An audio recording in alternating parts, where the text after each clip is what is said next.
Leftover vegetables with 5-spice chicken.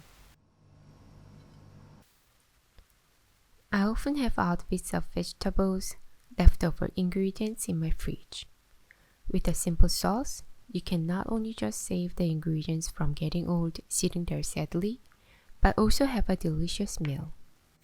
Things like garlic, red chilies, or spring onions are good for infusing oil.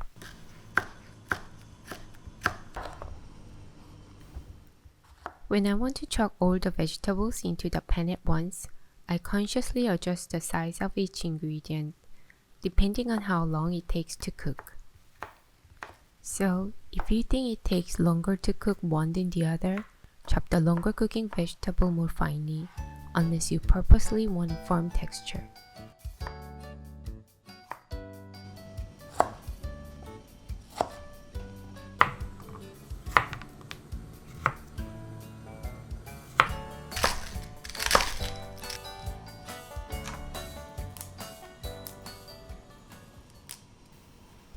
I've just spotted some leftover spring onions.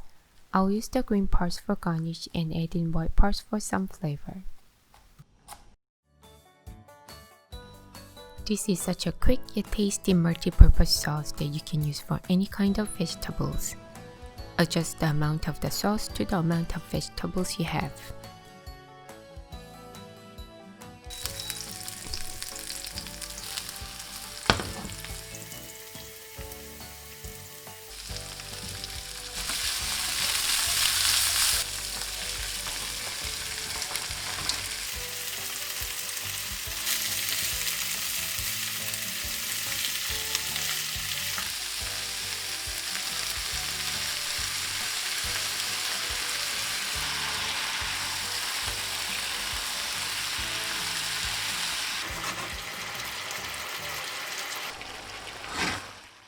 I spread the cooked vegetables evenly onto the sheet pan to stop them from cooking while preparing the chicken. 5-spice chicken strips. I use strips of chicken breast for clean taste and quick cooking. Here are the tips for tender chicken breast strips. First, cut into similar thicknesses. I slice thick parts half horizontally first and into strips.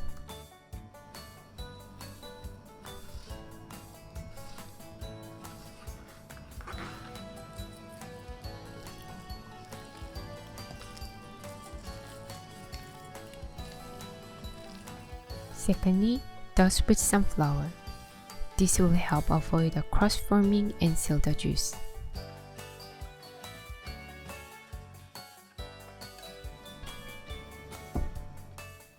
I dust the strips in 2 batches, and I will also cook them in 2 batches to avoid steaming them in a crowded pan.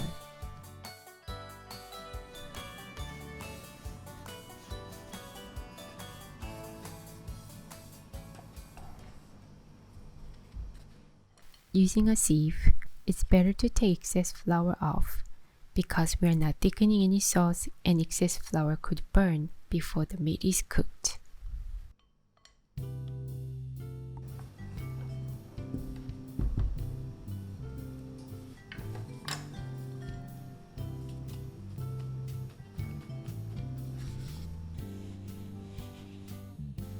Lastly, keep as a short cooking time as possible.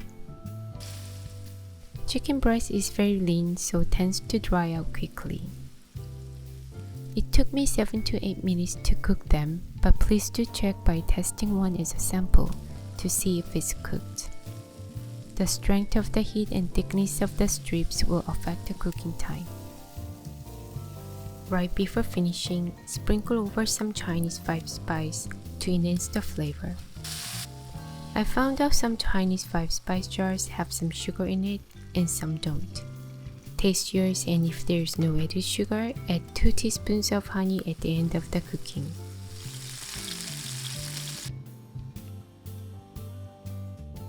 You can enjoy this on its own, on the top of some rice, or even with some flatbread.